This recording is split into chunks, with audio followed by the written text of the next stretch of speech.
issuing new policies or leave the state entirely.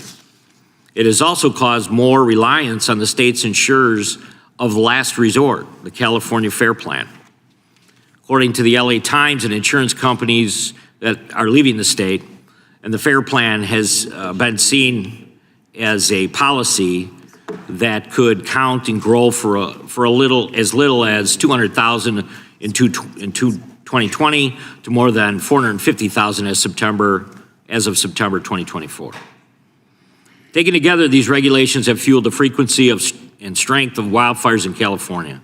State and local leaders have also deprioritized fire prevention in their budgets. LA Mayor Karen Bass, for example, approved a budget for 2024 that cut more than $17 million from the LA Fire Department. Governor Newsom similarly reduced funding for numerous fire safety and prevention programs in the state budget, including $101 million reduction for wildfire and fire resilient programs. I'm sure you can buy a lot of EV charging stations for $100 million. Today, we will hear from a panel of experts who have been preaching for years to stop appeasing the environmental activists and begin implementing adequate water and forest management policies. It's my hope that these witnesses will be prepared to offer recommendations that state and federal lawmakers may use to protect California from future fires. Absent real regulatory reform in the state, I fear history is tragically bound to repeat itself. I now recognize Ranking Member Mr. Nadler for his opening statement. Thank you, Mr. Chairman, and I want to congratulate you on becoming chair of the subcommittee. While I am sure that we will have many disagreements, beginning with today's hearing, I do look forward to working with you and to finding areas of common ground. Mr. Chairman, while tens of thousands of Californians are still reeling from the fires that forced them to evacuate and that destroyed their homes and their livelihoods, Republicans are exploiting this crisis with a hearing that does nothing more than provide a sad excuse to further their long-held goal of dismantling the regulations that keep us safe.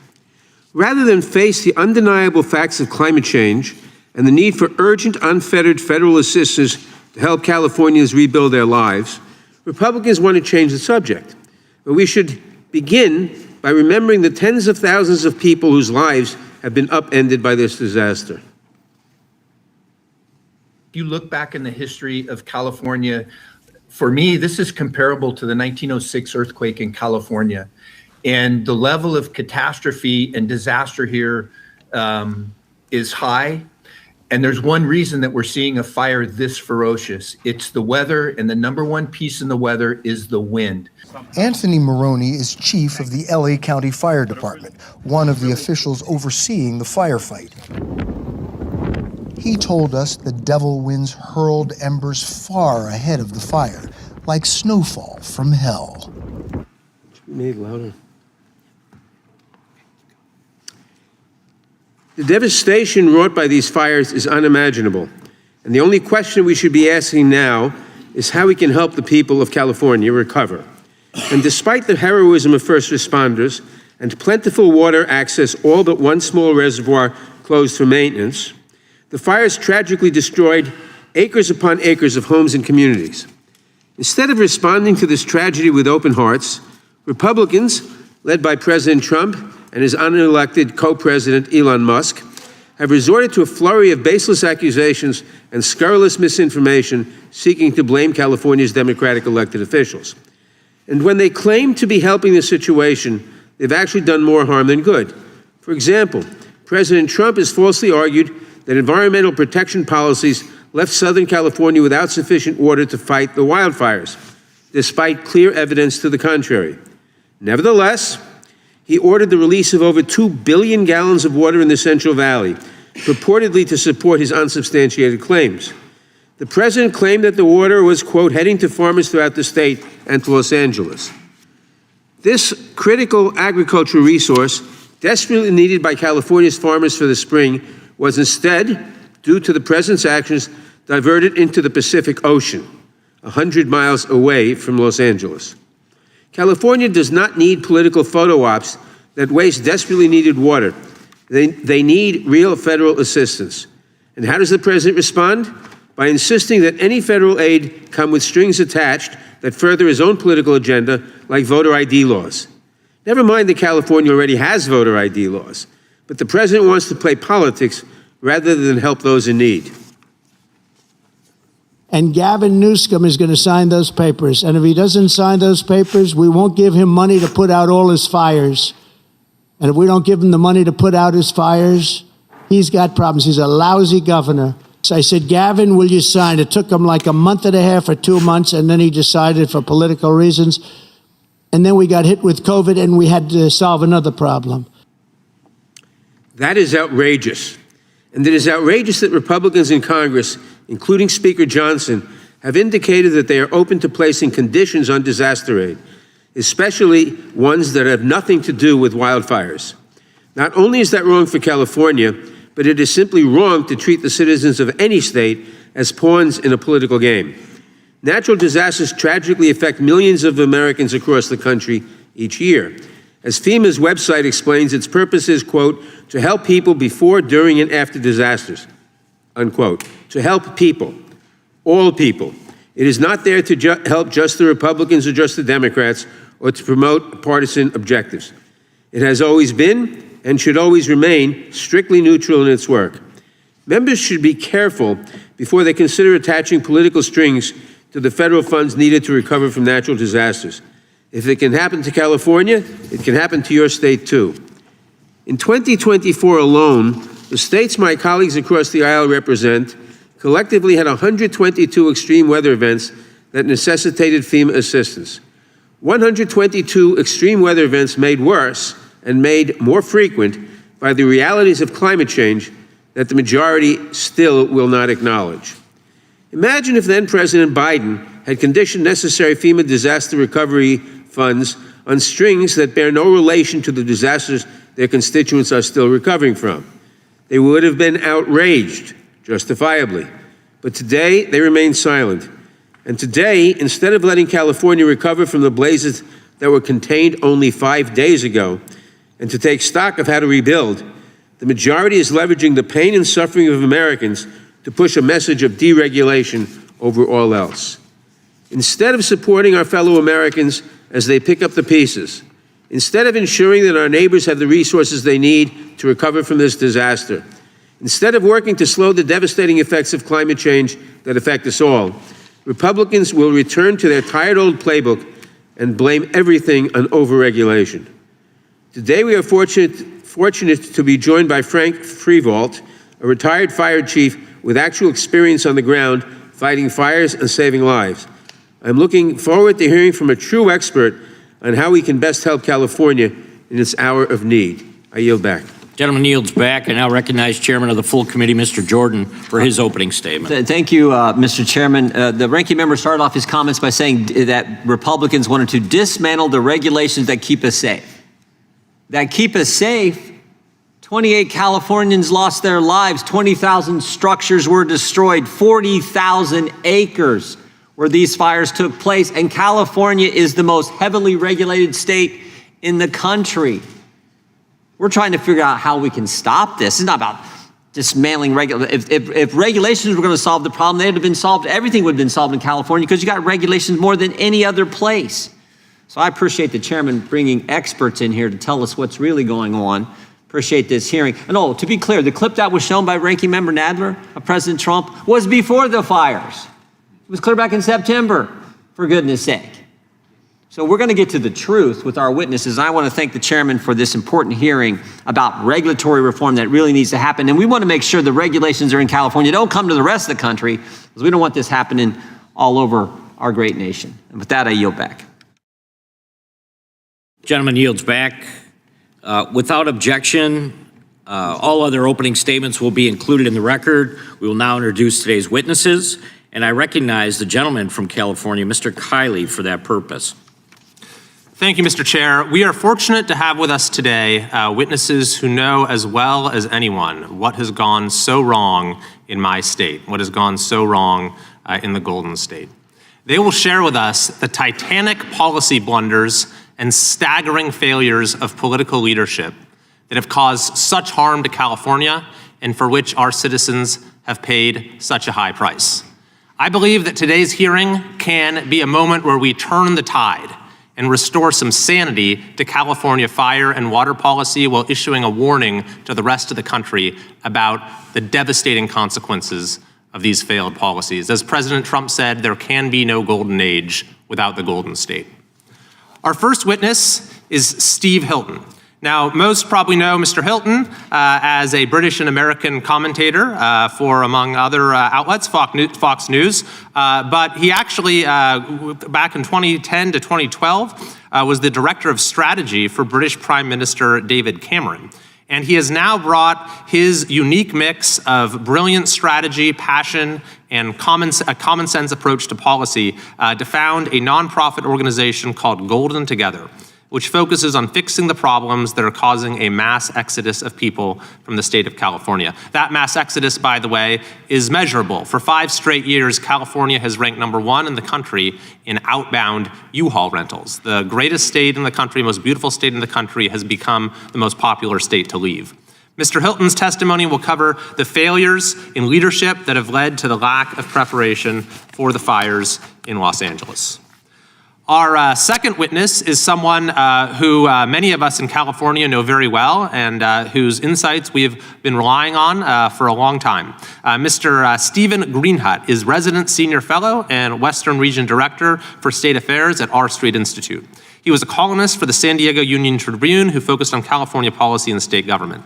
He authored the book, Winning the Water Wars: California Can Meet Its Water Needs by Promoting Abundance Rather Than Managing Scarcity.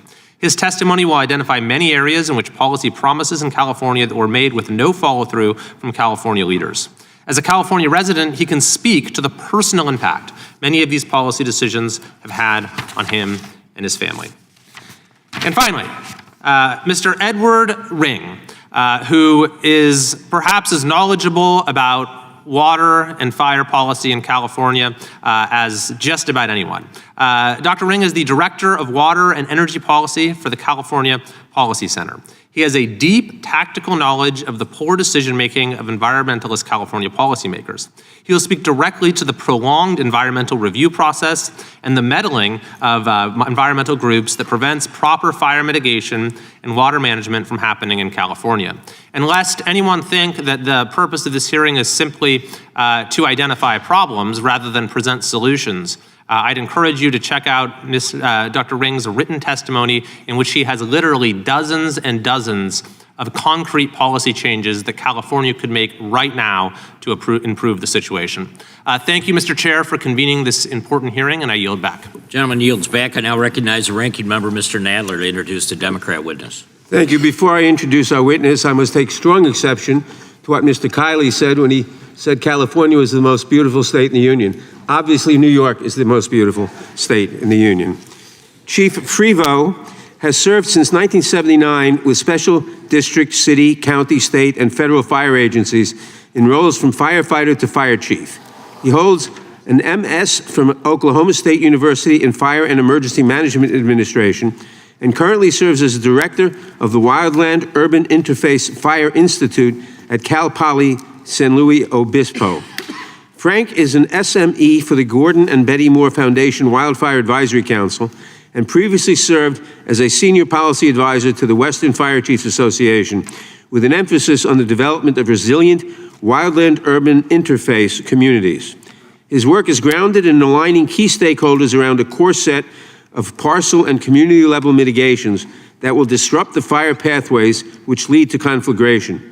He is pursuing the actuarial evaluation of risk mitigations for both the public and private sectors because we share the same desired outcome, minimizing property loss to the peril of wildfire. I yield back. The gentleman yields back. We want to welcome the witnesses and certainly thank you for appearing today. We will begin by swearing you in. Would you please rise and raise your right hand? Do you swear or affirm under penalty of perjury that the testimony you are about to give is true and correct to the best of your knowledge, information, and belief, so help you God? Let the record reflect that the witnesses have answered in the affirmative. Thank you, and you can be seated.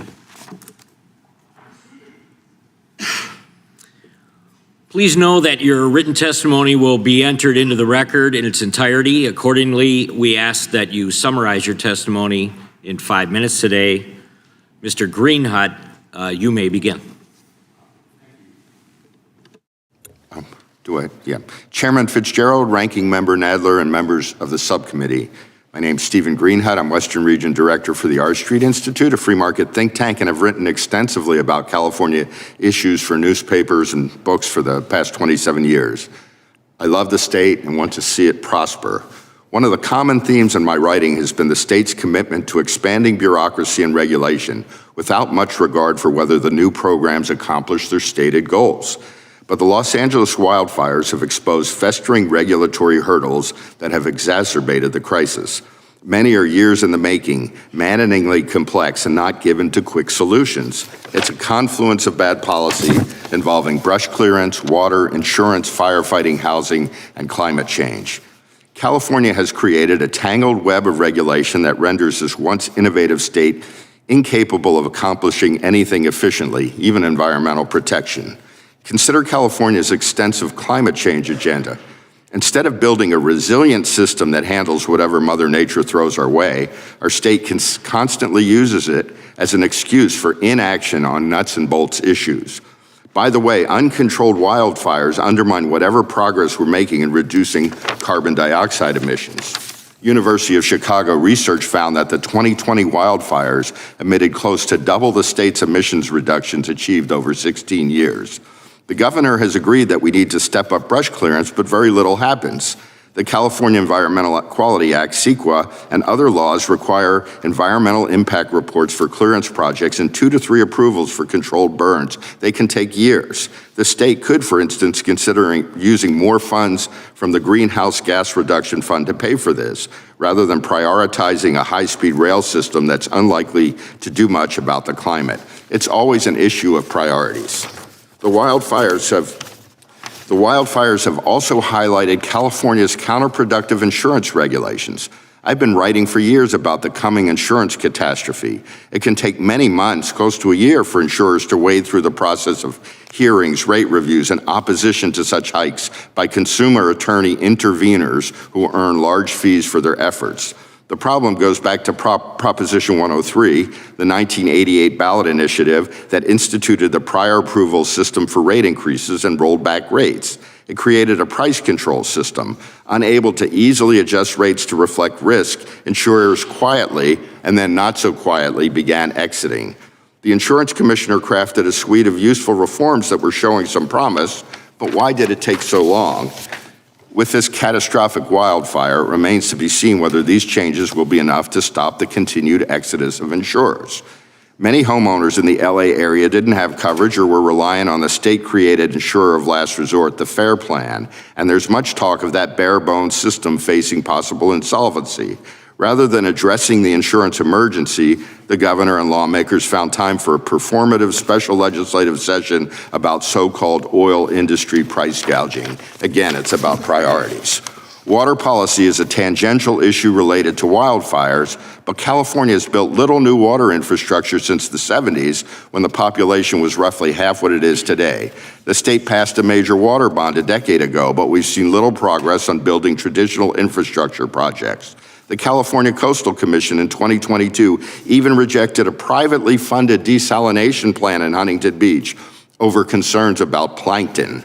More water would not have stopped the wildfires, but additional water resources would bolster firefighting efforts and mitigate some of the effects of drought seasons. Instead of building the basic water infrastructure prioritized under the Pat Brown administration, recent administrations have focused almost solely on conservation and rationing. Yet approximately 50% of California's water flows to the Pacific. 40% is used for agriculture, and 10% is for urban uses. Limiting swimming pools and car washing is no solution. We've seen criticisms about an inadequate number of firefighters.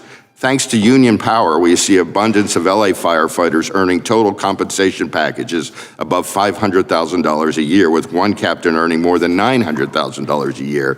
If pay reflected market rates, California state government and municipalities could afford to hire more of them. Finally, I want to touch on California's cumbersome building regulations, which are a notable hurdle in the rebuilding process. Thankfully, the governor issued an executive order suspending CEQA and the Coastal Act, but why has it taken disaster? State officials have relaxed some rules for arenas and high-density housing, but not in a far-reaching matter. Little by little, California has built up a massive administrative state. I'm hoping the heartbreaking nature of the wildfires will finally cause state officials to rethink this failed approach. Thank you for your time. You may begin.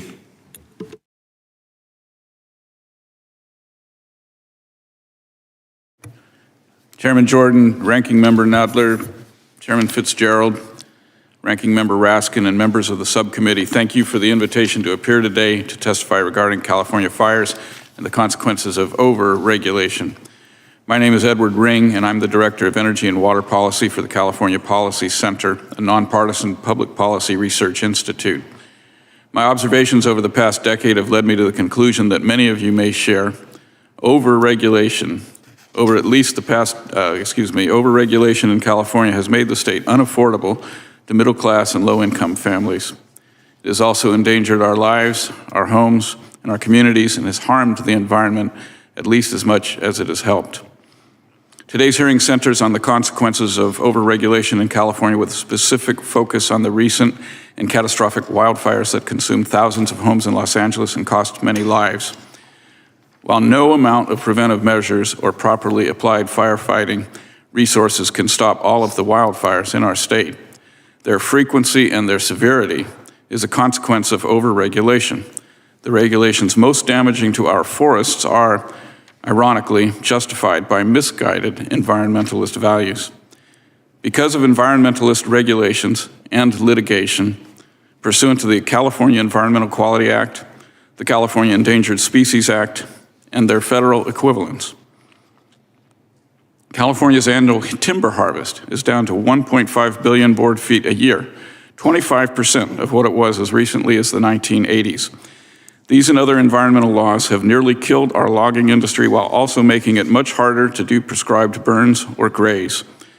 These forests are dried out, unhealthy, because there are now at least 3 times as many trees, at least 3 times as many trees per acre than the natural density, competing for limited light, water, and soil nutrients. There is an alternative. For example, in 2020, the Creek Fire burned 380,000 acres in the Central Sierra Mountains, but 20,000 acres in the middle of that fire, the watershed around Shaver Lake, didn't burn at all. That's because for several decades, the owners practiced what they call total ecosystem management.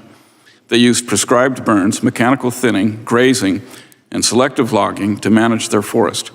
Wildlife biologists who were on site claim that species counts in the area actually exceed levels found in forests where state regulations have banned logging. These practices need to be extended to all wildland in California, and in the wildland-urban interface, Los Angeles in particular, the Santa Monica Mountains Conservancy ought to completely reprioritize their actions to first ensure reducing fire risk. California is only 5% urbanized, and that is where 94% of our state's population lives. We have the most densely populated urban areas of any state in America. The point here is that our state has plenty of open space and wilderness. Going to extreme lengths to return ecosystems to an untouched natural state is not appropriate along the perimeter of a city with 10 million people. And in any case, our government at all levels has not outperformed private landowners in preserving habitat. California's state government has enacted regulations and enabled litigation that rewards special interests while costing taxpayers literally hundreds of billions of dollars. Environmental regulations make housing unaffordable, leaving subsidized developers to inadequately fulfill a mission that the private sector can do. We pay higher utility rates to subsidize renewables. We have carbon sequestration, carbon offset trading, carbon accounting. We have environmental litigation as a business model. Entire new industries created by political decree, producing nothing of value.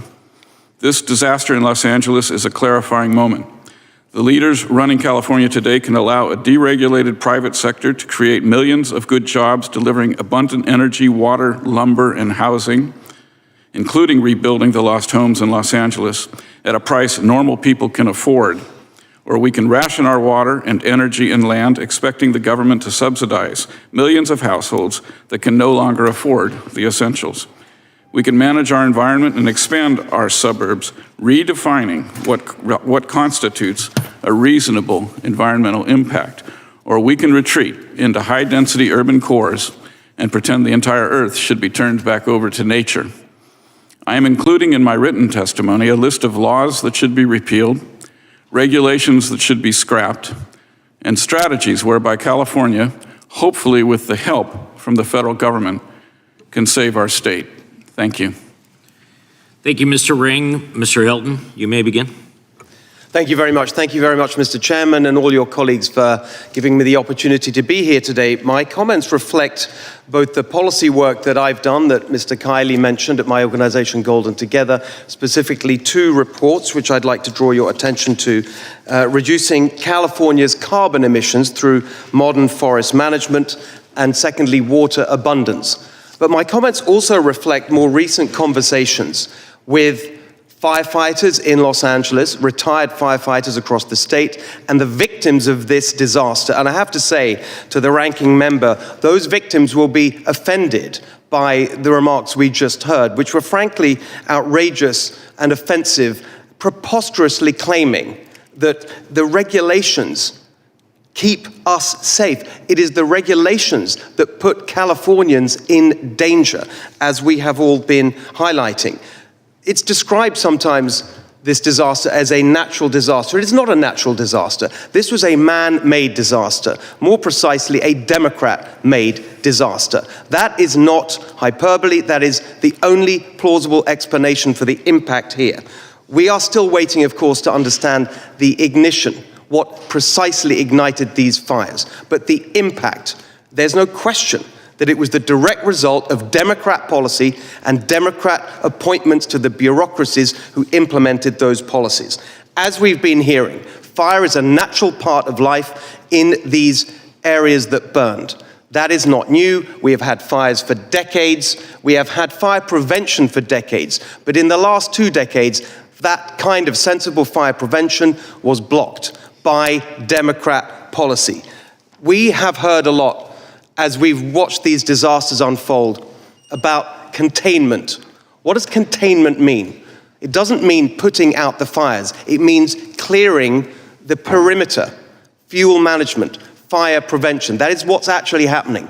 Bulldozers and firefighters with axes. There's a simple question. We can do that before these fire disasters, or we can do it after. The choice that Democrats have made is to force it to be done by our brave firefighters after the event instead of preventively beforehand. Let's be specific. There was an article in the New York Times about Philip and Claire Vogt, who designed and built one of the most fire-resistant homes in America on a peak in the Santa Monica Mountains. Quote, "For months, Philip had been volunteering to clear away the dead undergrowth on the parkland surrounding his property, but California officials told him he could be fined for meddling with a sensitive habitat." Who are these California officials? Number 1, CARB, the California Air Resources Board. In 2000, they issued new smoke management regulations that effectively prohibited the kind of controlled burns that were the norm for decades before. As we were hearing, the California Coastal Commission prohibiting sensible fire prevention measures to save a Bronton's milkvetch shrub, which they claim is endangered. And worst of all, as we were hearing, the Santa Monica Mountains Conservancy, every single firefighter that I spoke to in Los Angeles said, what are these people doing, stopping us from taking the sensible steps to keep our communities safe?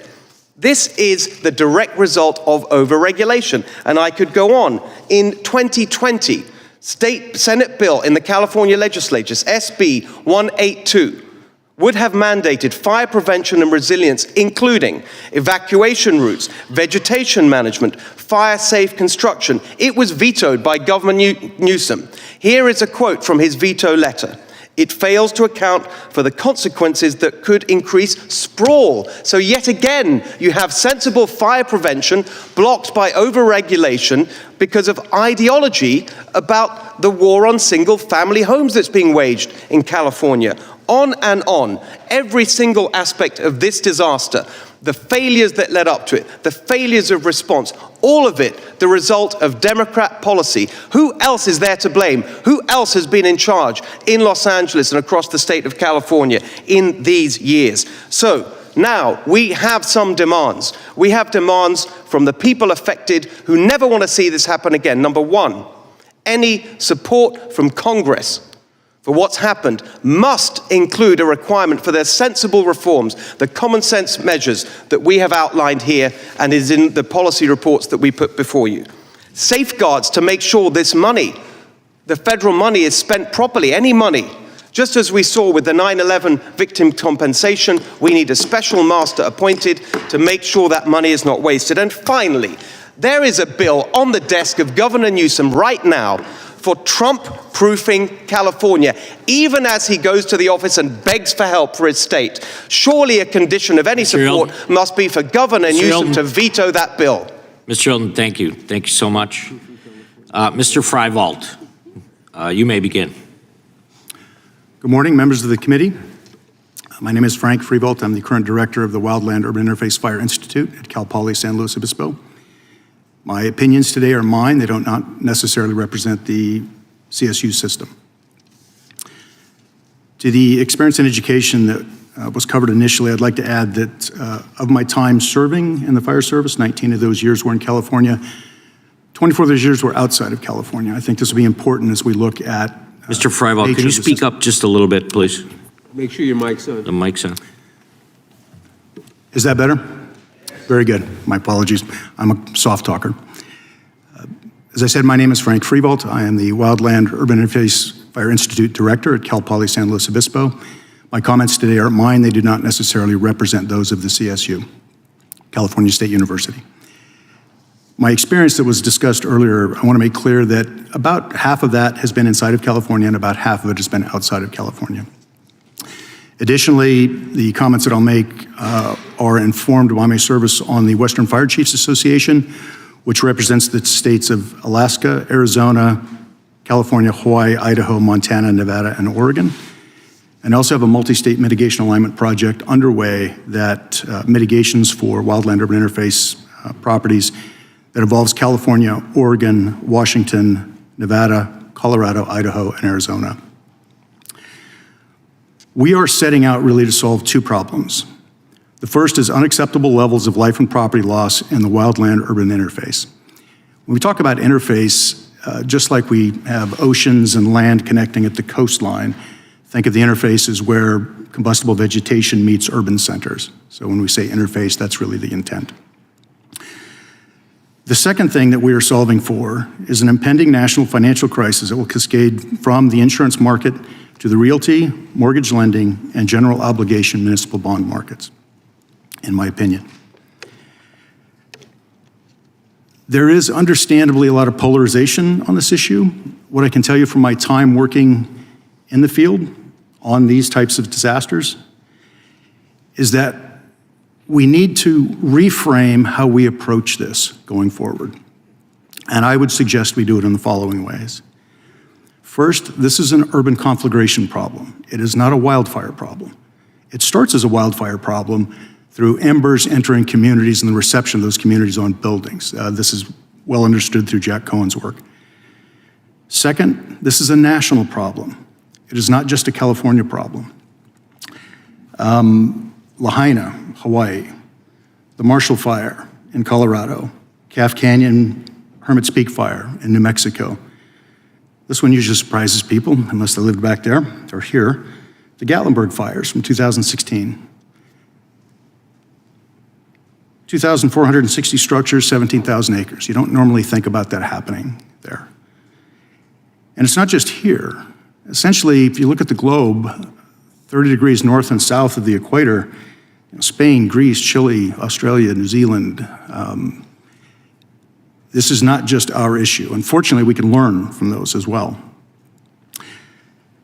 Another reframing is that while climate accelerated this issue, that's really just two of the three primary issues. One is an accumulation of fuel since roughly 1910 due to national policy that made sense at the time, led to unintended consequences. And the second is continued development into fire-dependent landscapes. These landscapes have a return interval that needs to be met. And the third is that while this issue has state and federal consequences, it is always a local government issue. And unless we reframe our approach to the questions and the answers, looking forward into what's coming versus looking backward into what has happened, we're going to continue to pursue things that are not going to be relevant to changing towards the outcomes that we need. I'd give you three things that I think we should commit to. First is we need to prioritize selective management of combustible vegetation within 1/2 mile of wildland urban interface communities above all other vegetation management actions. It's not to their exclusion, but it's that we need to prioritize those spaces. The second is that we need to retroactively harden existing structures in wildland urban interface communities through evidence-based mitigations and create and maintain defensible space around those structures.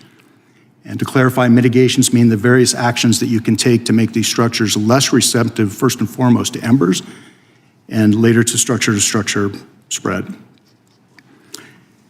And third, we need to require the evidence-based mitigations are included in the part of the actuarial pricing of risk and insurance rate setting. We know enough now about those relative contributions to the disruption of fire pathways to understand their value. And I'll end with the first time I understood we had a serious disconnect is I had some property owners that passed our defensible space inspection brilliantly and had a non-renewal before the week was up.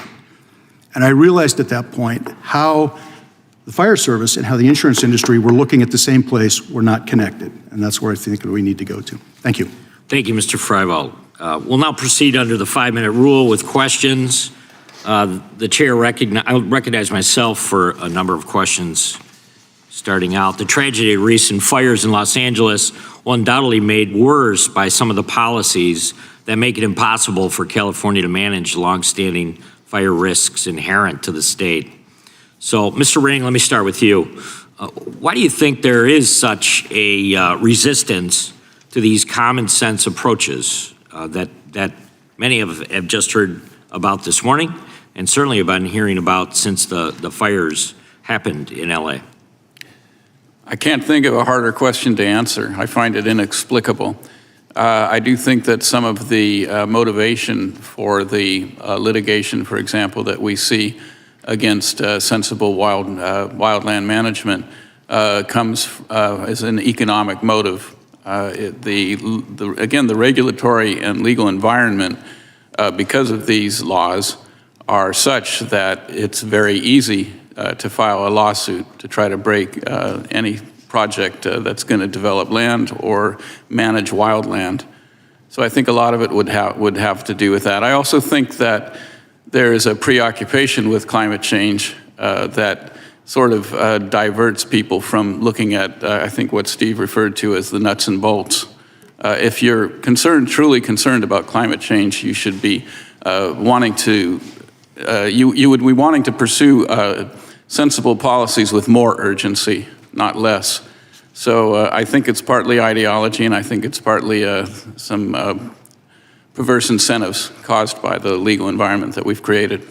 So what could the federal government do? What kind of steps could we take to ensure that all states, including California, have less roadblocks to mitigate? An act of Congress could, for example, make losers pay in frivolous lawsuits that have to do with environmental issues. I think that would be a reform that would cut across every law or regulation that's being exploited currently. Whereas if you, for example, reform the Endangered Species Act, which is also necessary, and reforming NEPA is also necessary. But if you also assign a responsibility to litigants that file frivolous lawsuits, you would take care of every regulation that's being exploited in that manner. Do Do you think there's anything that we're seeing and experiencing with the fires in California that would lead you to maybe scrutinize some of the statutes at the state level in other states that also experience forest fires, wildfires that California just experienced? That makes sense, that there is a state to look towards to maybe fine-tune what's going on in California. Well, I can say that in California, it would probably be helpful to take away the waivers that permit California to enact all kinds of laws that go well in excess of federal regulations. As far as an example of a state that's managing their wildlands more responsibly, I can't answer that with specific knowledge, but I think that in the southeastern United States, a lot of forest management is done in a way that makes a lot more sense. Very good, thank you. Mr. Greenhut, let me ask you, many states require that state insurance commissioner has to approve a rate increase before it takes effect. The fast rate approvals are a crucial component of healthy state insurance markets. Many of us that served in state legislature worked in that area. So is there something that you're seeing that stands out when it comes to California that's lacking in this area, or some of the moves or changes that have been made as a result of trying to better position themselves and unfortunately failing when it comes to insurance rates? There are about 12 states with prior approval systems, and California is the strictest. You pointed out in your opening that, well, for one thing, it made the insurance commissioner an elected position. There aren't a lot of insurance commissioners, often are looking to higher office, who want to be the person who approved a major rate hike. And the problem is, this has been going on for years. We're not able to just adjust the rates and their process. There are things that could be done within the Prop 103 process. We could speed up the rate approval process, and California is notoriously slow for that. And it's supposed to, by the initiative, these rate reviews are supposed to take place within 60 to 180 days, and the average is somewhere like 293 days. And then, there's one example. We have these interveners who are consumer attorneys, and one of their consumer watchdog is one of them. And their predecessor group wrote the initiative, and they earn substantial fees, essentially opposing any sort of rate increase, and that just drags it out. There's one quick example. I think we'll have an opportunity to talk a little bit further on that issue. Sure. So I'm going to yield back, and I'm going to recognize the ranking member for 5 minutes. I thank the chairman. I first must respond to Mr. Hilton's inflammatory comments on my statement. Rules that prevent people's roofs from burning, rules that get rid of inflammatory material around homes, rules that mean that the house next door is less of a fire threat to your own. These are rules that save lives. Blanket deregulation would heighten fire risk, not lower it. We have heard claims from Republicans, including President Trump, that the water systems in California were strained because of overregulation. But with the exception of one small reservoir that was down for scheduled maintenance, the reservoirs were full when the fire started. According to some estimates, when the Palisades fire started, there were 3 million gallons of water stored locally. But the demand to fight the fires was 4 times greater than the system had ever encountered. The widespread and simultaneous use of hydrants across the affected area did cause water pressure to drop, but as experts have explained, quote, hydrants are designed for fighting fires at 1 or 2 houses at a time, not hundreds. As one expert in the field observed, quote, we have really no lack of water. What we have is an infrastructure that is not made to fight cataclysmic fires, biblical-sized fires. Director Freevolt, for these large-scale urban fires like ones in Eaton and Palisades, would you say that these are once-in-a-career fires? Thank you for the question. Initially, when I started, maybe. But we can look at, you have plenty of access to the history and records and severity of wildland urban interface fire institutes or incidents. They're certainly on a rise. But I would also mention that to date, our largest acreage, life and property losses actually occurred a long time ago. First one was, at least it was recorded in this way, 1871 in Peshtigo, Wisconsin. That was burned somewhere between 1.5 million to 2.4 million acres. Between 1,200 to 2,500 people were killed. It jumped Green Bay. 16 towns were burned in that process. Thank you. I have one other question. After large fires like these, we should be doing everything we can to help people in need, not pointing fingers and trying to blame elected leaders. You made a number of recommendations, but what would be most helpful to the people of California during this difficult time? Well, right now we need to focus on the recovery part, for sure. As we move forward, I'll go back to the 3 concurrent integrated actions that I mentioned in my opening statement. We have to prioritize selective management of fuel treatment immediately around wildland urban interface communities. We need to retroactively harden the existing inventory of structures. And we need to require evidence-based mitigations to be included in the pricing of risk. Thank you. I now yield the balance of my time to the gentleman from California, Mr. Liu, who can speak to the devastation and the need for disaster relief funds. Thank you, Ranking Member Natalie, for using your time. Thank you, Chairman Fitzgerald, for letting me attend. Mr. Hilton, are you a firefighter? I'm not a firefighter. Mr. Ring, are you a firefighter? Mr. Ring, it's just a yes or no question. Mr. Ring, are you a firefighter? No. All right, Mr. Greenhut, are you a firefighter? I'm not a firefighter. The northern part of my district was evacuated.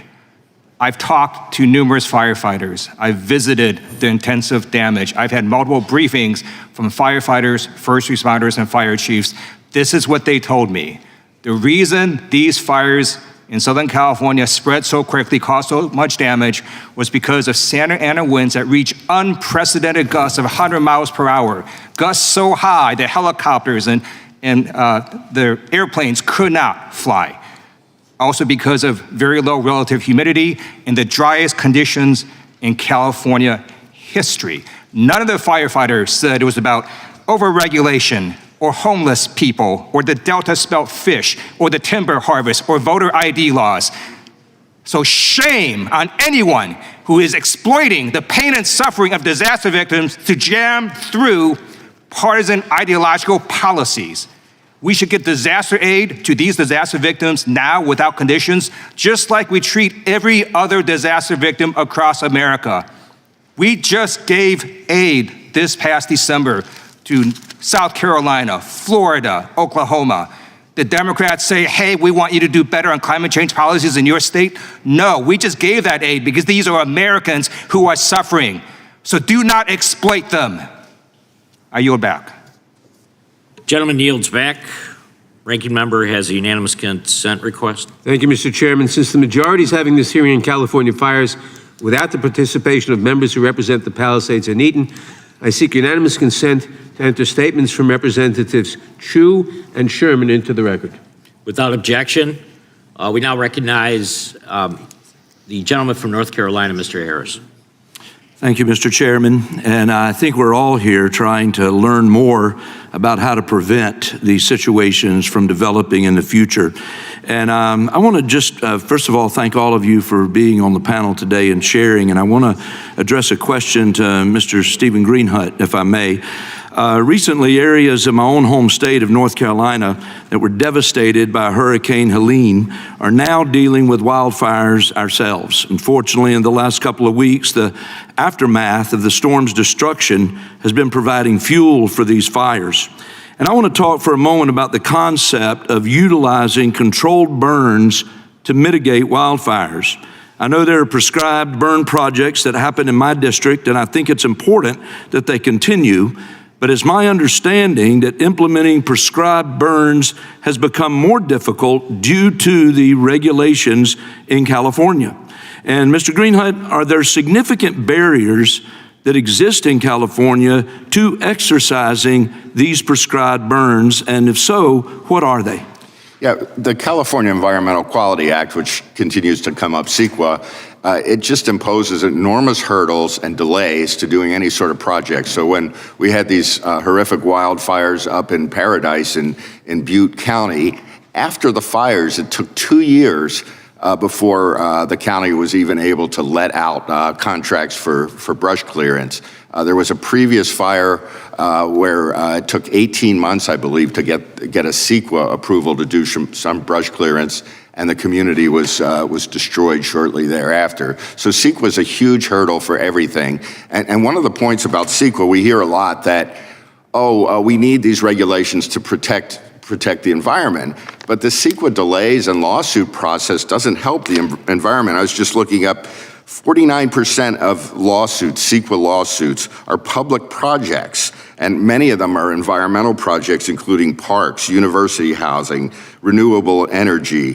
80% of them are infill projects, which are, a lot of people in California say we need more of those to deal with climate change, and yet the lawsuits target those projects.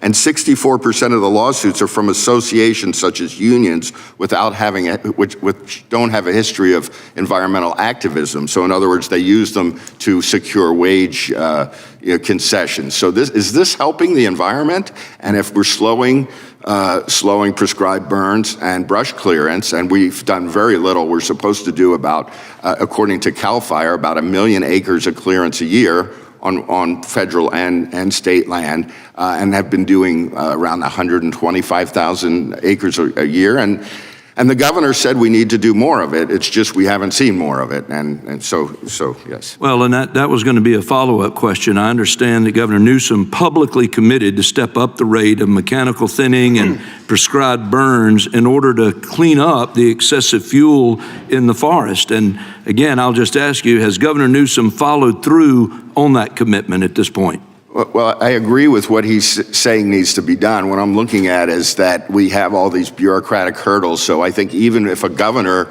issues an executive order, everything still gets just gummed up in the works. And that's kind of what I want to address, is some of these long-term regulatory issues, not, the short-term partisan issues. Yeah. Well, let me ask you this, and I want you to use the balance of the time. If you were in charge of setting policy related to forest management and prescribed burns, what changes would you make? Well, I think the focus, since I'm not an expert in forest clearance, is dealing with CEQA. I mean, that is an impediment to everything. And our state, whenever there's a project our state needs to, some lawmaker wants to get through, such as the Kings Arena in Sacramento, what's the first thing they do? A CEQA exemption. State has offered CEQA exemptions on different high-density housing projects. I agree with that. It's just that we need to do it in a far-reaching manner so that all sorts of projects are spared the delays, the added costs, and often developers and public agencies don't even propose projects because they know it's going to lead to lawsuits and years of litigation and higher costs. Well, and again, let me just say in closing, I want to thank all of you on the panel for what you're sharing. I don't think anybody is here to exploit anything today. I think we're here because we want to get the takeaways that can help us prevent anything like this from happening again. Certainly, I feel that way for my own home state of North Carolina and others around the country. So thank you, gentlemen, for sharing. Gentleman yields back. Now recognize the gentleman from Maryland, the ranking member of the full committee, Mr. Raskin. Mr. Chairman, thank you very much, and I appreciate the remark of the gentleman from North Carolina that we should not be here to engage in political rhetoric and exploitation of these terrible events. States, counties, localities all over America are affected by weather calamities that are coming on with extraordinary velocity because of climate change. I want to yield to the distinguished gentleman from California, Mr. Liu, several minutes in order to pursue his line of questions. Thank you, Ranking Member Raskin. So the majority's witnesses, Mr. Hilton, Mr. Ring, and Mr. Greenhut, are not firefighters. But thank goodness we do have a firefighter on this panel today, Mr. Freevold, who not only was a firefighter, he was a fire chief. And he, in his testimony, talks about that this is not a traditional wildfire. This is a wildland-urban conflagration. And I'm going to show you in a little bit a video of what was happening. But I just want to explain, when you solve for the wrong problem, not only do you not get the solution, you can cause harm. So Donald Trump has it in his mind that somehow there's a spigot in Northern California, he's going to open a valve and dump water to Southern California. Here are the facts. Southern California's reservoirs are at near record levels when this fire happened. Didn't matter because Donald Trump then ordered the Army Corps of Engineers to release over 2 billion gallons of water that almost flooded farmland, if not for the local water districts that pushed back. But guess what? This water was saved for the farmers for the summer season when they needed the water. And so the president wasted all this water that isn't even reaching Southern California. It's going to evaporate for a PR stunt. So this was a harmful, ludicrous action to solve for the wrong problem. And so I want to show a video now of what was happening in the Eaton fire that wiped out Altadena. Just watch this 15-second video.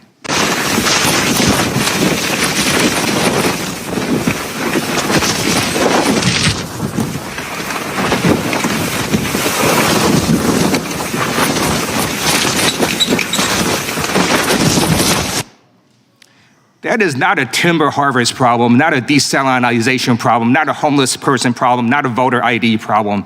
That is burning embers being blown by unprecedented Santa Ana winds that reach up to 100 miles per hour.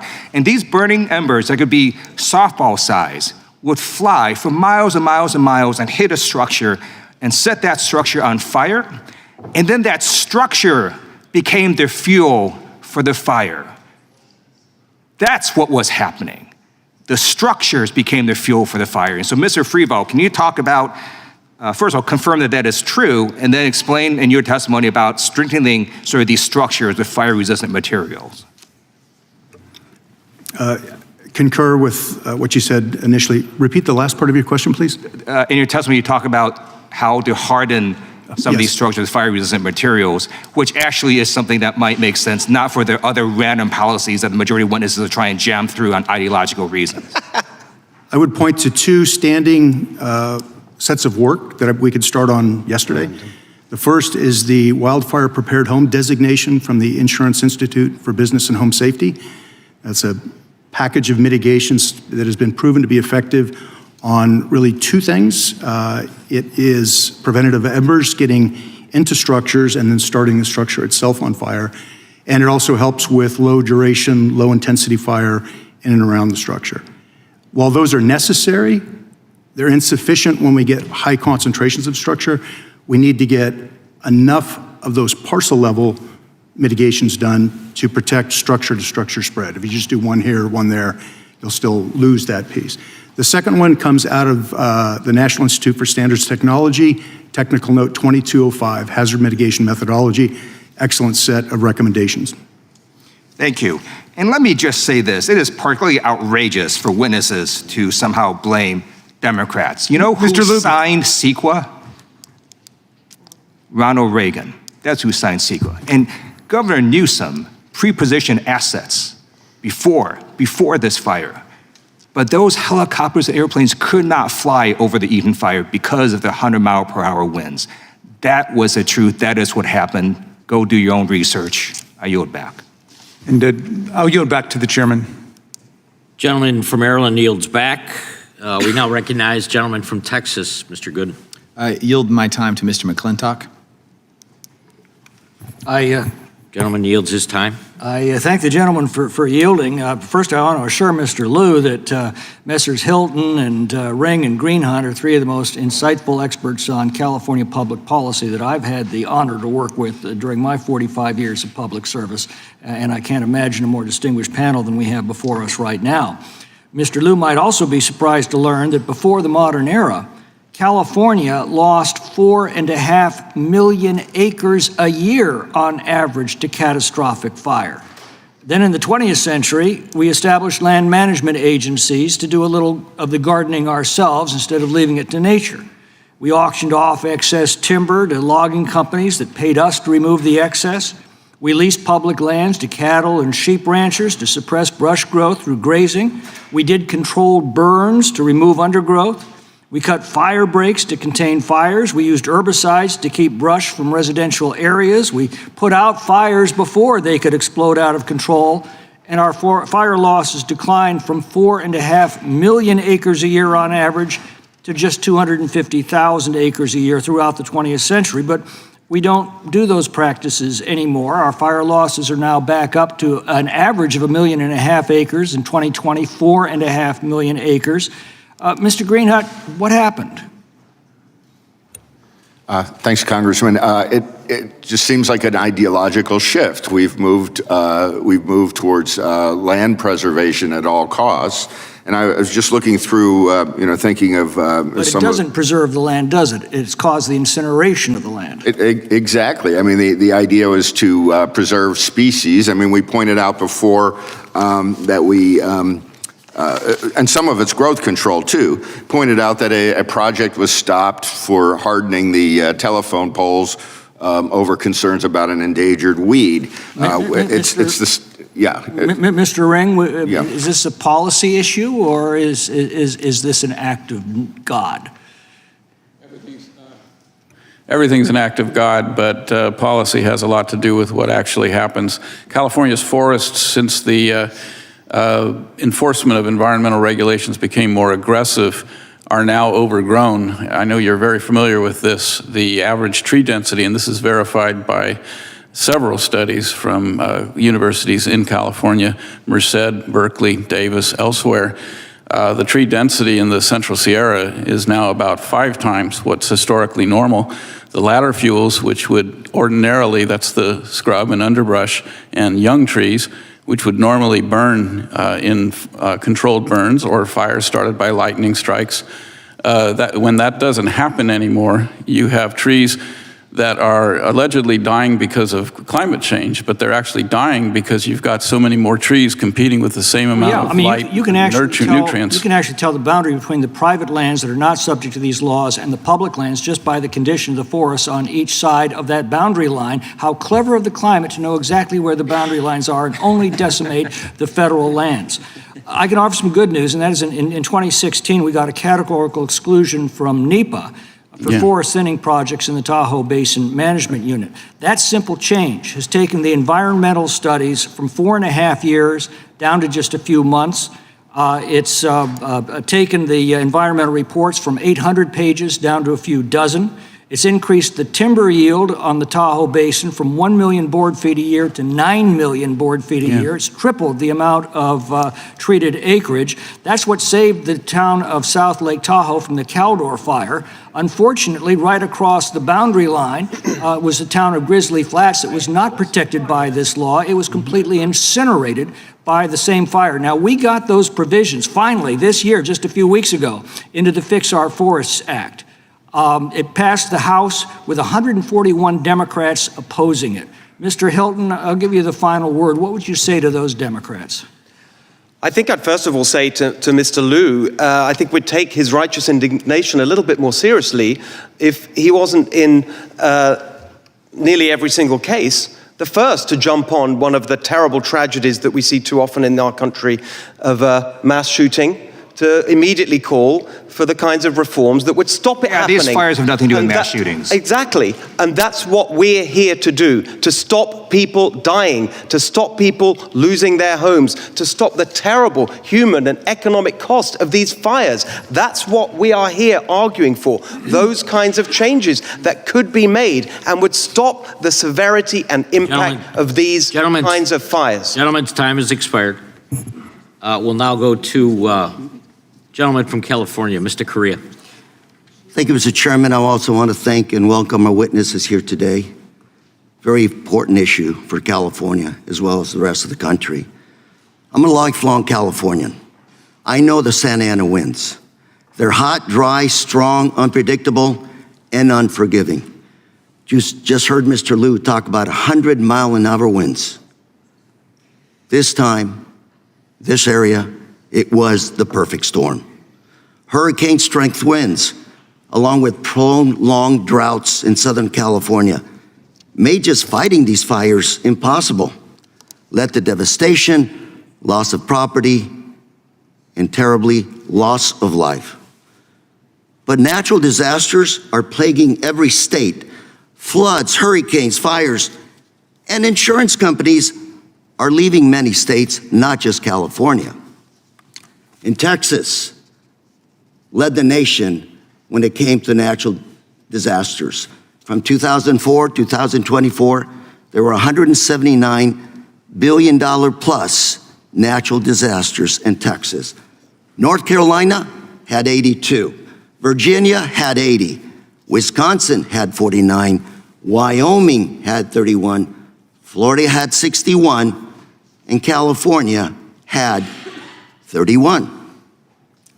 These disasters occur in every state, and their frequency is increasing. These disasters, these perfect storms, I would say, occur more and more. Last May in Texas, a storm with hurricane-force winds knocked out power to over 1 million homes and businesses. And in Florida and North Carolina, Hurricane Helene caused historic flooding and tremendous damage. Catastrophic wildfires have occurred across the nation, including the German Road fire in Wisconsin and the Great Smoky Mountains wildfire in Gatlinburg, Tennessee. And insurers are fleeing these states. In Florida and in Louisiana, many insurers have either left or gone bankrupt. And in Texas and North Carolina and many other states, you're seeing tremendous rate increases. In Texas, which experienced $16 billion weather-related events in 2023, 5 major insurers have ended or limited their coverage. Florida, Louisiana, and North Carolina all have reported non-renewal rates greater than that in California in 2023. And nationwide, non-renewal rates have jumped up 30% from 2018 to 2022.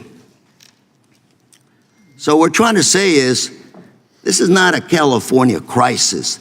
This is a national crisis. We're California. Everybody likes to bash us. We are the center of the universe, that I'd say. We're the center of high tech, biotech, and we are the center of the entertainment industry. And by the way, we're the number 5 economy in the world. I hope that doesn't bring us any tariffs. We're also home to 70% of the venture capital in the US.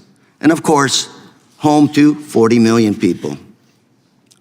Let's be clear, disaster aid should never be preconditioned on political agendas. All of us here have voted for aid for other states when they needed it. And we do learn from every disaster in California. Right now, California has dedicated billions of dollars, nearly doubling the amount we spent in 2019 to address the causes of forest fires. And CAL FIRE and others have worked on over 1 million acres to reduce these activities that would lead to fires. California, we're doing our job. It's just the situations have been impossible. We're all Americans, and I hope all of us remember that when it comes to disaster relief. When one American suffers, the rest of us need to show up and help.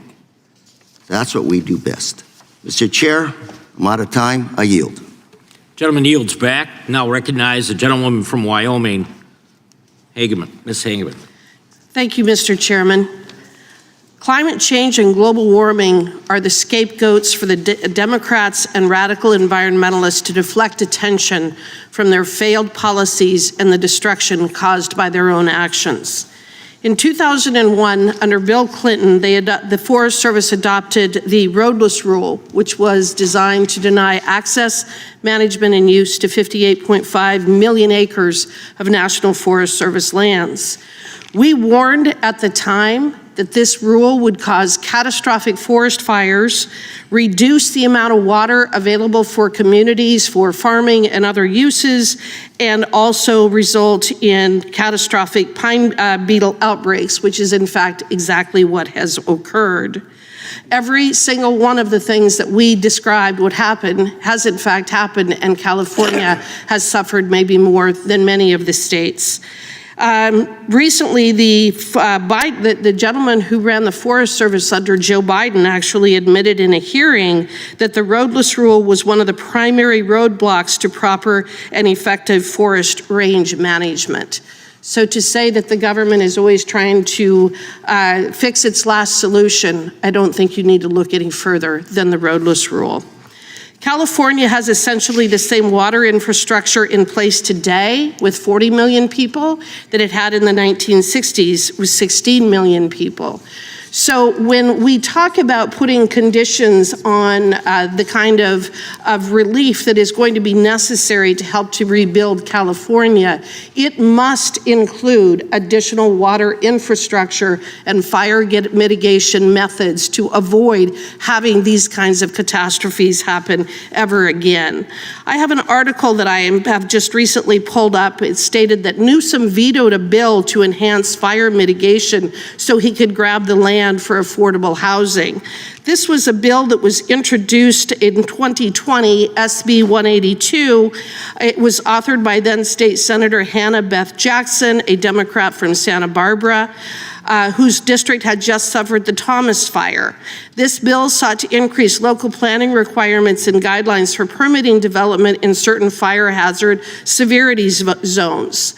But what happened to that bill? It passed through both the Senate and the House. It was actually a very good bill. What happened? Mr. Newsom vetoed it. Why did he veto it? Because it did not comport with his idea of getting rid of single-family homes and pushing people into multifamily homes.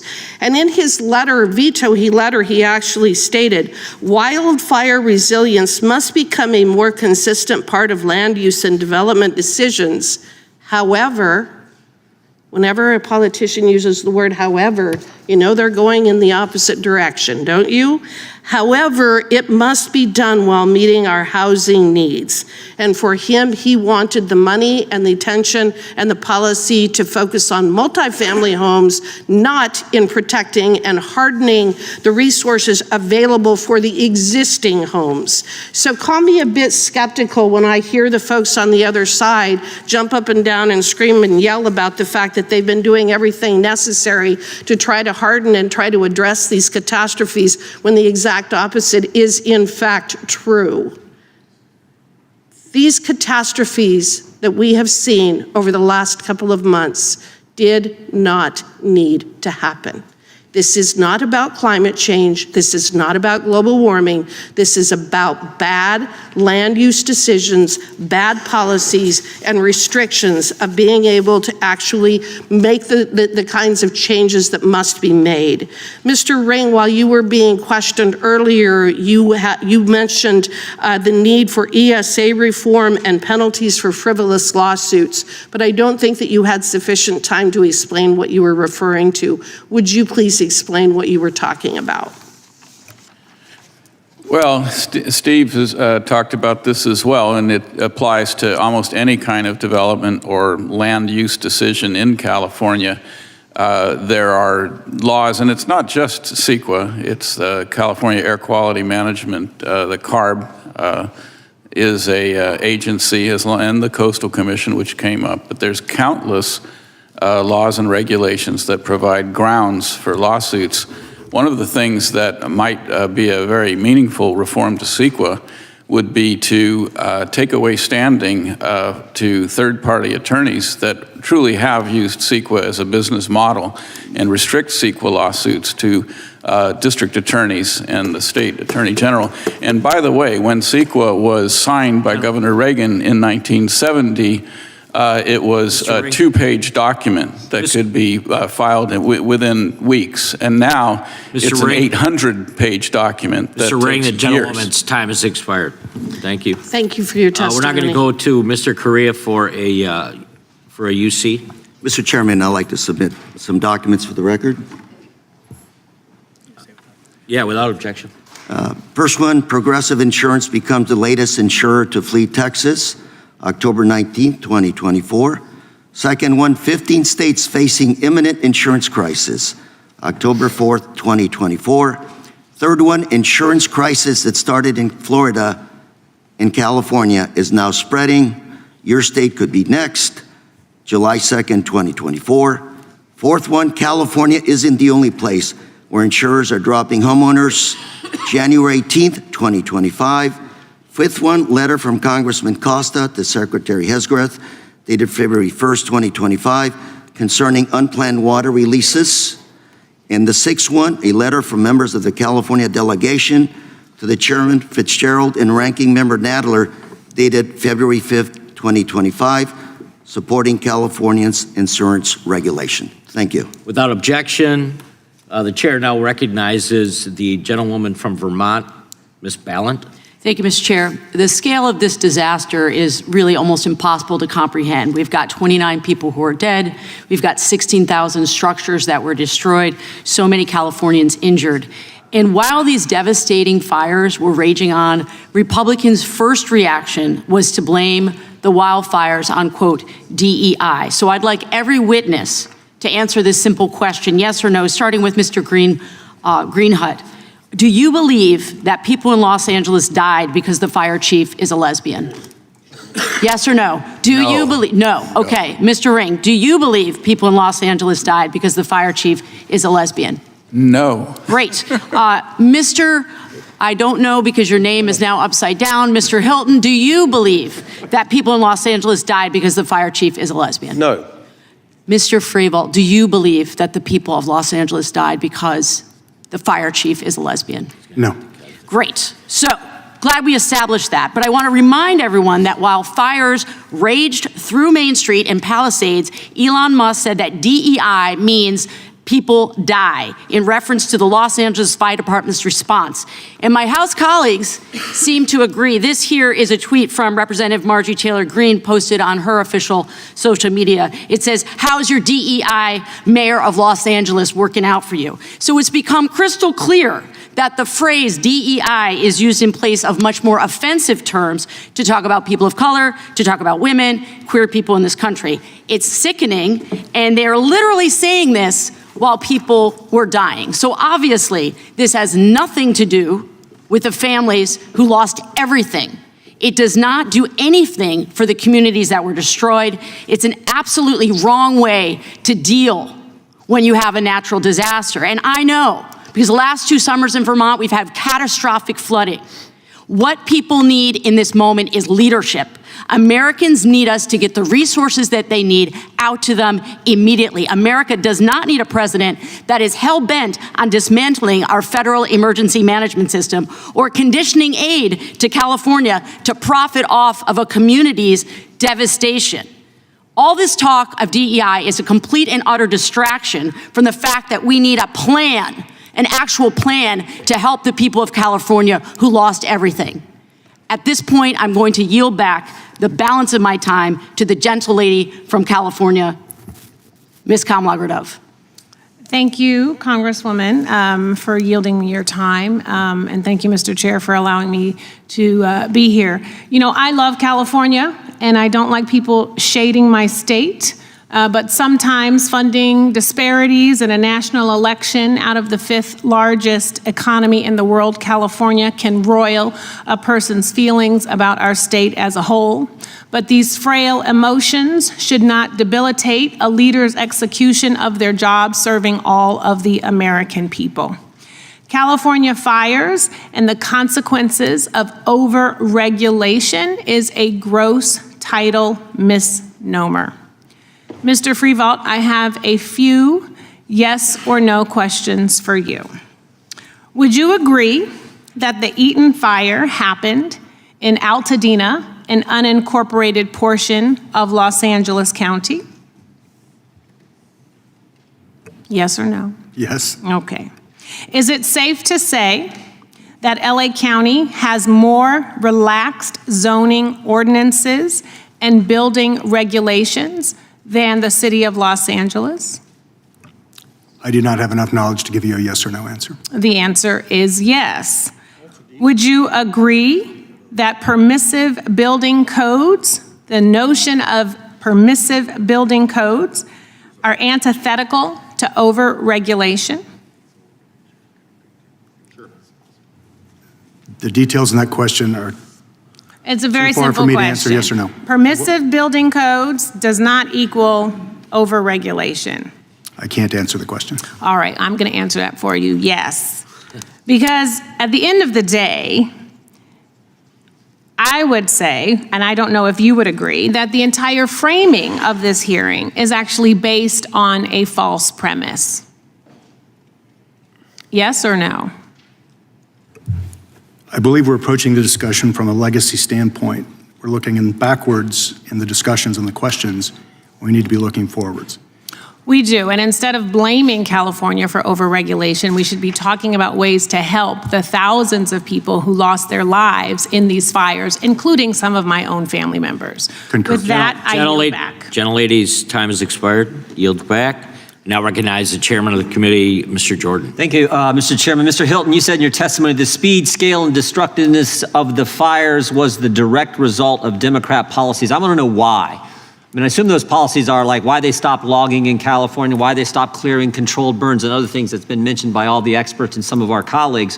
Why would they stop those things if they were working? The answer is that, as we were discussing earlier, there's an ideology in play which is extreme, and it avoids the kind of common sense action that had been taken for years. And that's what is at the heart of the fuel load. That is the key concept here. Of course, it's true that there are winds, but it's not true to say that these Santa Ana winds were unprecedented. They were the highest in 14 years, but not unprecedented. When we hear about Los Angeles, of course I agree about the points that were made in relation to the fire chief, but there is an important, if we could use a different, take one letter from the acronym DEI and just take the I, and start a different word with it, incompetence, because you did see a total lack of coordination between the city firefighting force and the county and other leadership. You saw a massive delay in getting equipment to that first fire, which could have made a big difference in containing it. 44 minutes before anyone was there. You had the warnings of this disaster on January the 2nd of severe winds, on January the 3rd, life-threatening winds, on January the 4th, the mayor leaves the country. You saw a total unprecedented set of incompetent responses in preparation. The policy failures, we've outlined them. The brush clearance was stopped, and so the fuel load was higher, and that meant that it spread, this conflagration spread so much quicker than it need have been. A point that Mr. Nadler made about the reservoir, we need to address this. He talked about a small reservoir. No, it was 117 million gallons. It was built in the 1960s precisely for the purposes of dealing with wildfires. That's why it was built. It was offline for 1 year. Why was it offline for a year? Because it was in action to comply with federal regulation about the covers, a small tear in the cover, and they empty the reservoir for a year. These are serious points. I hear all the time, we mustn't politicize, mustn't make it political. I agree with that, but it is about policy. It is about policy choices that were made that led up to the scale and severity and impact of that. On insurance as well, I hear this talk about Florida. No, it's a different reason we had a crisis in Florida with insurance. It's about scam, frivolous lawsuits, which has been addressed by the governor. In California, one of the reasons that insurance costs are so high is because it costs 4 or 5 times as much to build the exact same floor plan for a building in California as it does in neighboring states. Why? Because of the building codes, because of the CEQA legislation. Exactly as my colleague was saying, we need to end the private right of action under CEQA. That would make a huge difference. You can help with that. We are all here to stop this kind of thing happening again. And there are practical, common sense things we can do, which all of us have laid out. I'm going to yield my time to the gentleman from California, the remainder of my time.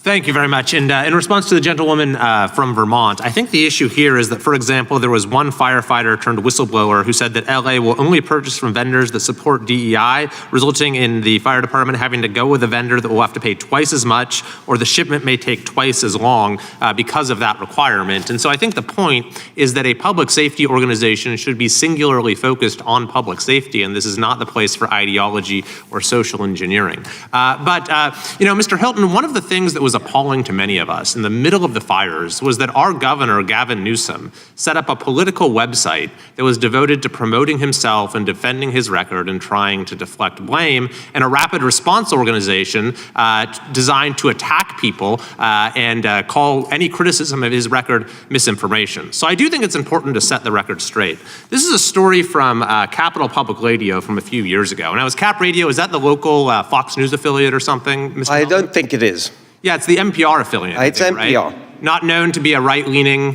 conservative outlet. Here's the headline. Newsom misled the public about wildfire prevention efforts ahead of the worst fire season on record. An investigation from Cap Radio and NPR's California newsroom found the governor has misrepresented his accomplishments and even disinvested in wildfire prevention.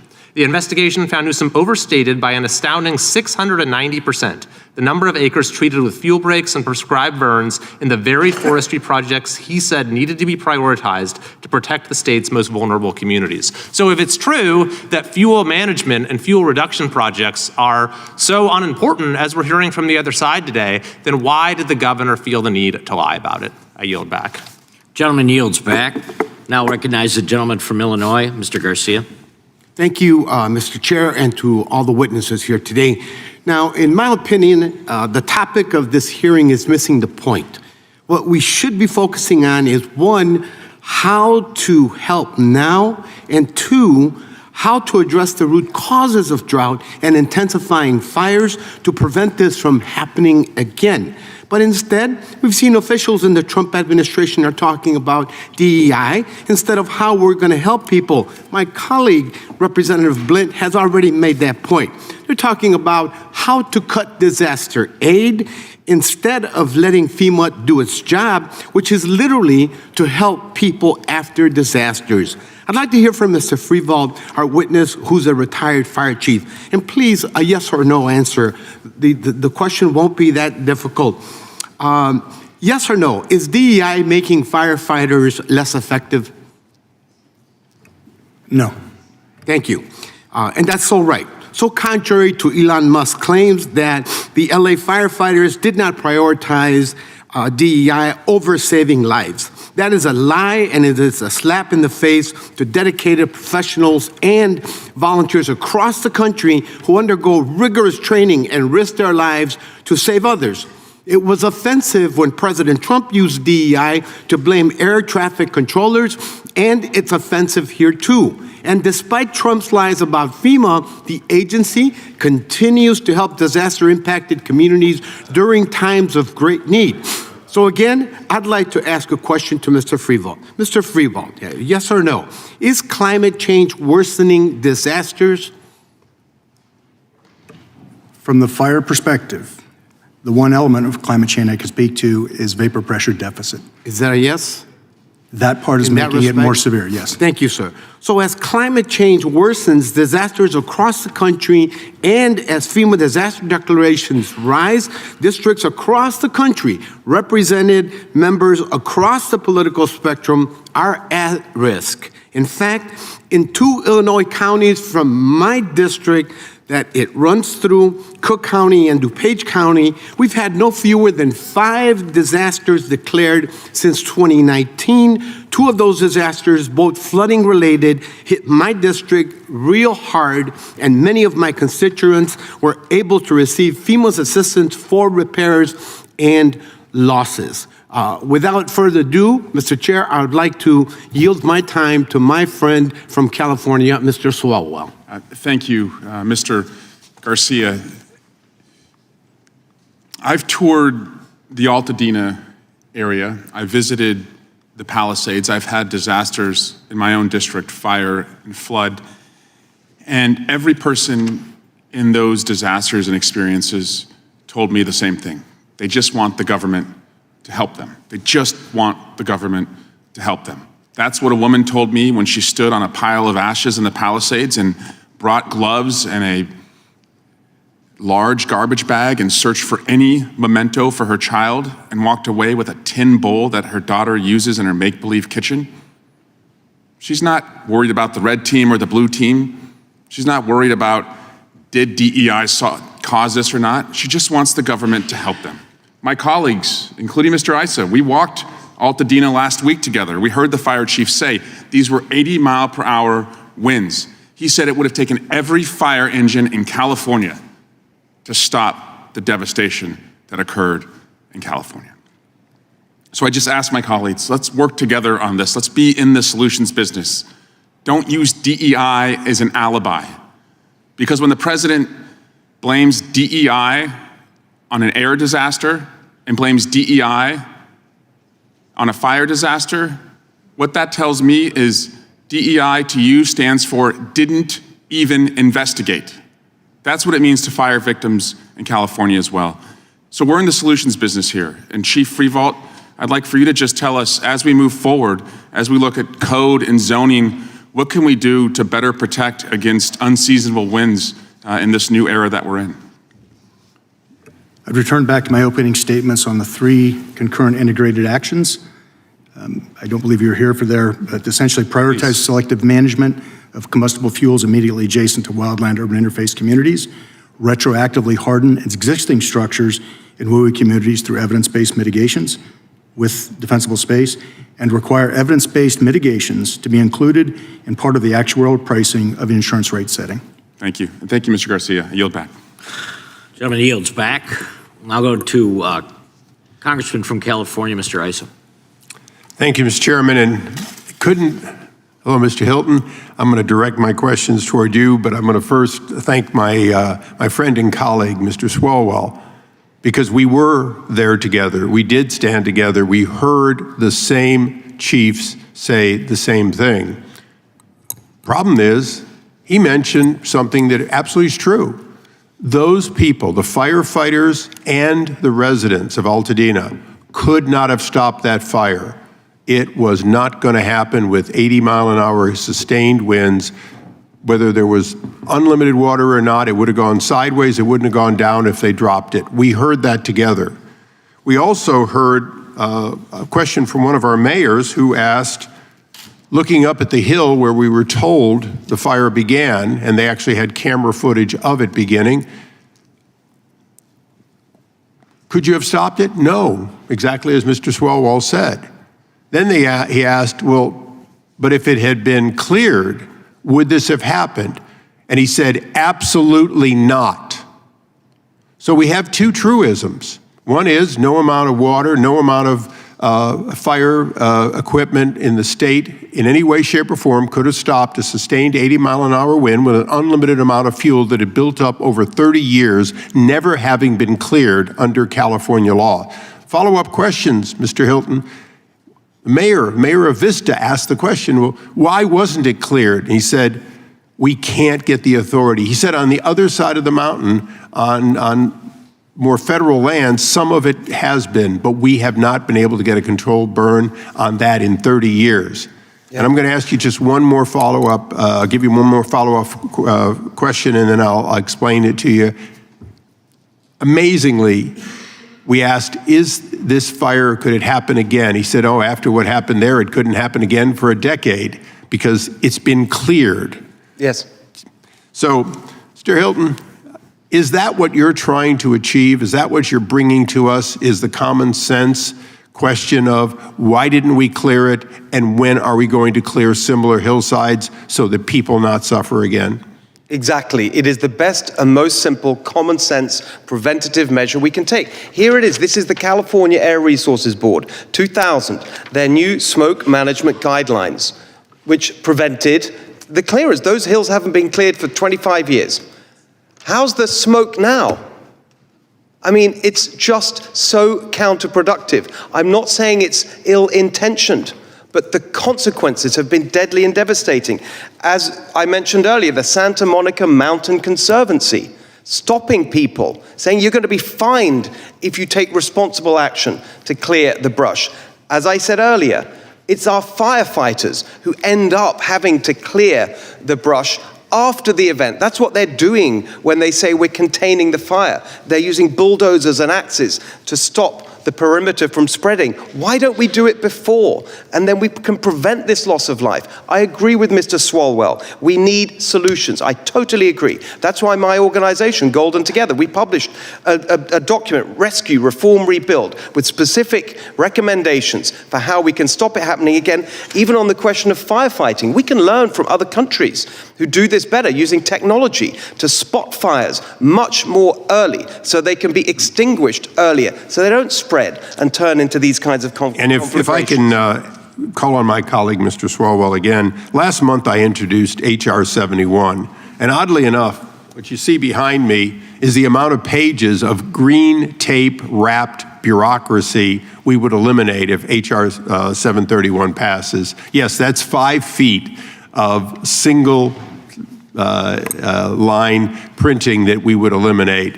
That's what we're trying to do, and I would hope that my colleague would look at the bill, join me in cutting through some of that red tape. I want to leave with one thing. We have a lot to do together. Hopefully this hearing is going to cause people to realize that we can't blame just the water reservoir. We can't blame not enough firemen, or we certainly can't blame the homeowners. We have to blame the fact that we created an event that was going to happen sooner or later. It happened to happen there.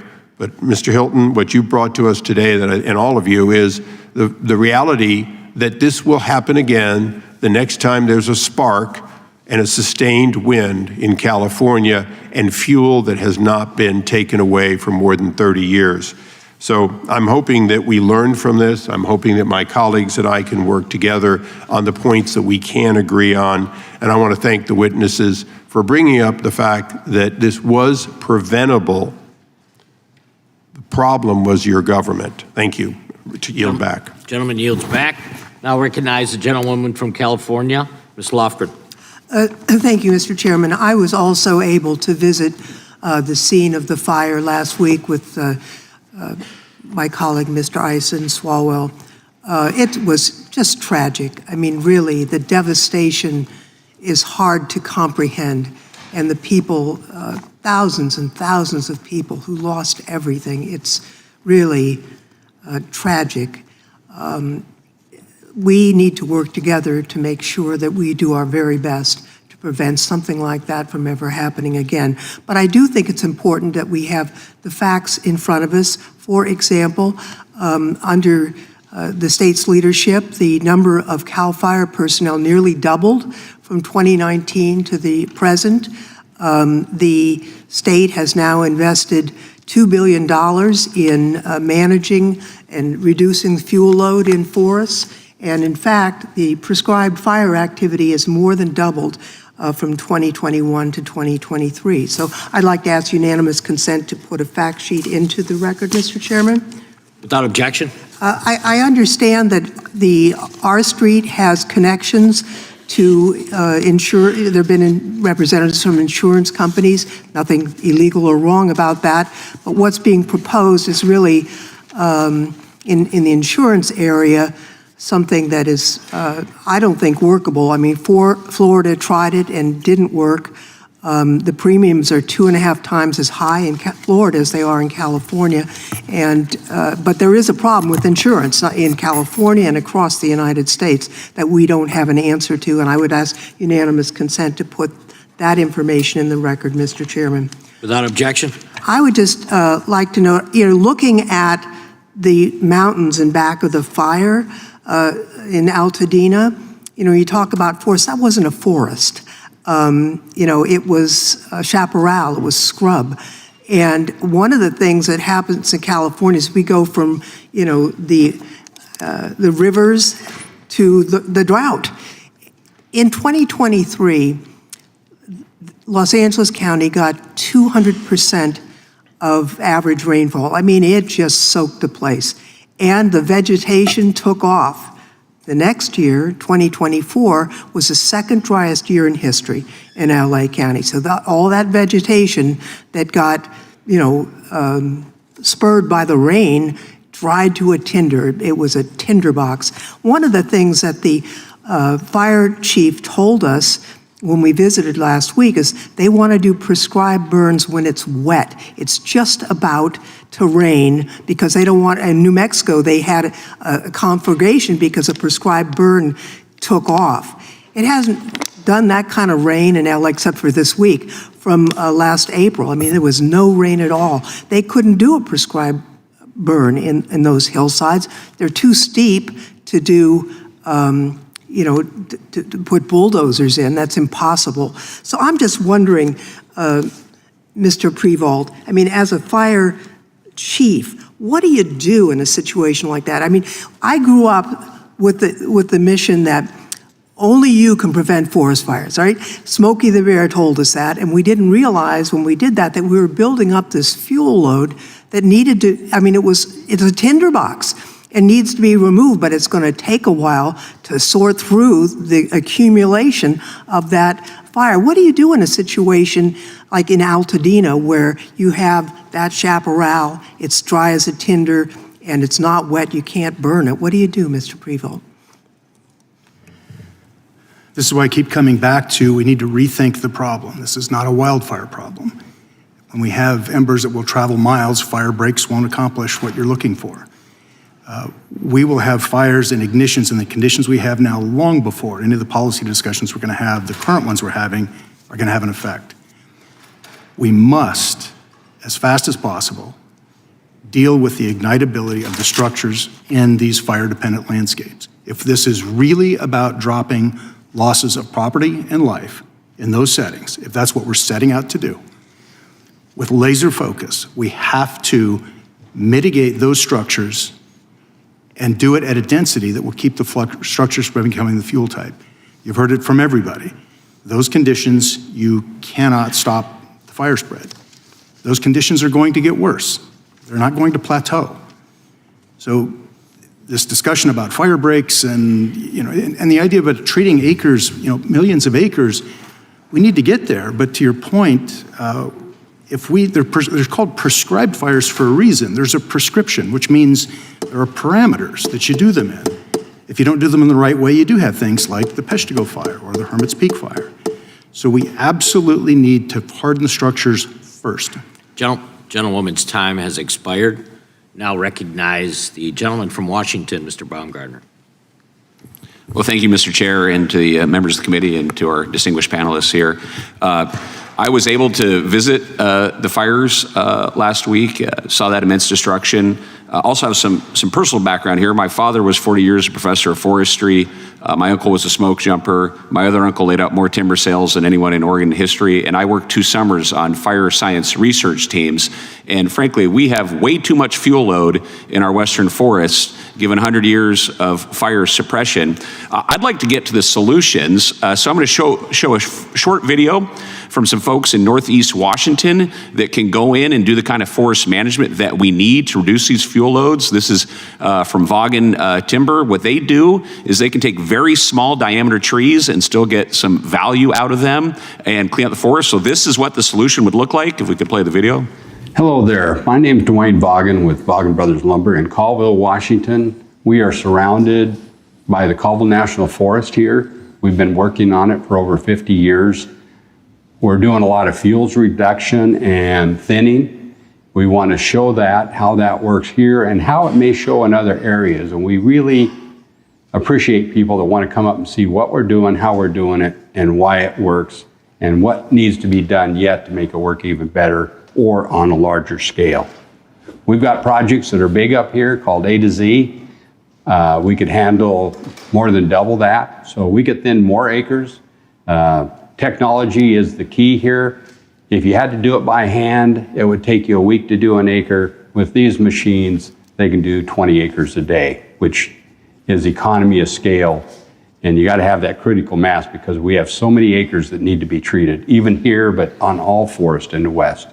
So this fuels reduction work is very important to our forest, but all the forest. Unfortunately, quite the tragedy happened down in California with the LA fires. It's not necessarily forest like here, but it has fuels reductions that are needed, some forest treatments that are needed. We're showing you what we think will work in many, many places. So I will show and explain what this is all about. So we take a thick forest, we thin it out, we try to remove 50% of all fuels, if not more. Some forests have more than that, some a little less, but it takes incredible technology. And here we're doing brush piling, but we're raking it up because you got a lot of fine fuels. And we put it in a pile where it dries, and later in the season you burn it, and it burns very well. But this machine, we used to do it by hand, and it took forever. So now we have a brush rake on the front of that machine, and the guys are really good at it. Sometimes it's so steep we have to tie a cable on the machine to hold it as it goes down the hill and rakes all this. So he rakes coming and going, and they do a very good job. The piles are mostly woody debris, and they burn fast, they burn hot. But you can see it protects that fuel break from the rest of the forest, and we're going around various places of the forest to build all these fuel breaks. So again, the raking, the piling, and the burning is very, very critical. And fortunately, we have some value in this small material that it pays for the raking, the piling, and the burning, and also the road maintenance. So we think we're onto something that is going to lead us in the future to treat the acres that are available, need treated to protect our communities, make them healthy, make the forest healthy, gives us clean water, habitat, and clean air. Well, thank you. So this is the solution that we need to implement in many of our forests in the western U.S. My question, perhaps Mr. Ring here, would be, what would it take for California to be able to implement these kind of common sense forest policies to rebalance our forests for a healthy forest? Well, we'd have to bring back the timber industry. We'd have to have a way to bring back, for example, 130 mills were in California. You need to be about within 60 miles of a forest to have an economical mill, and we're down to 30 mills. So that's an example of something where there needs to be some revolving loan funds, for example, to help the timber industry get back up to speed. We need to allow logging in national forests, which is very hard. 57% of California's forests, marketable timber, is in national forests. We also have to recognize that private companies thin the forests far more efficiently. I talked with firefighters as well, Congressman Liu, and the firefighters that I talked with said that CAL FIRE typically has so many people on a job and does forest clearing with so many rules and command and control and so forth that they are at about, well, he gave me an example. One of the firefighters, there was 28 people doing half the work that a three-man crew on an adjacent property was able to do from a private company. Thank you, Mr. Ring. I'm going to ask unanimous consent to enter into the record the statement from NAMIC without objection. We now go to the gentleman from Georgia, Mr. Johnson, for 5 minutes. Thank you, Mr. Chairman, and it's good to be with you all today. Thank you for your testimony. On January 24th, President Trump announced that he wanted to dismantle FEMA, saying that, quote, "I think we're going to recommend that FEMA go away." Now, what FEMA does is helps people before, during, and after disasters. And they've got a track record of effectiveness. Now, Mr. Hilton, yes or no, do you agree with President Trump that we should get rid of FEMA? I don't think that question is relevant to this hearing, frankly. Well, we're talking about the role of overregulation in leading to the wildfires. Hold on, sir. Not the response. Hold on, sir. So I'm the one that asked the questions. Now, so I'm responding by saying I don't think it's relevant to the hearing. If you don't want to answer the question, that's something different, and I understand why you would not. I just think we should focus our time probably on the afraid subject to of the answer the hearing. question, but let me ask you, Mr. Ring, do you agree that FEMA should be eliminated? Reform, not eliminate, no. And what about you, Mr. Greenhut? I don't have any opinion on FEMA. That's not why I'm here. Okay. And, well, I understand why you wouldn't want to opine on it either. You're probably afraid also. I'm not afraid. I just don't like to You're take not afraid opinions of on things that I haven't Not studied. afraid of crossing Donald Trump?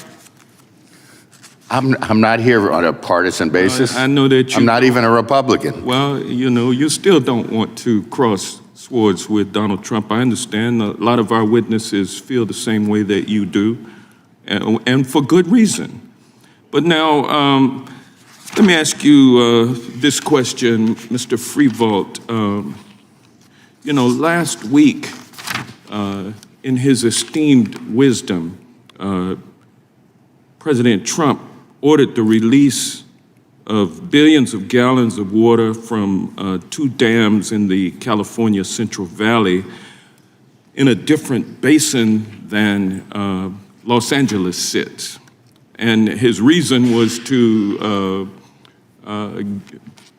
enable Los Angeles to have more water to put out the fires. Now, neither of those dams would supply water to Los Angeles. Isn't that correct?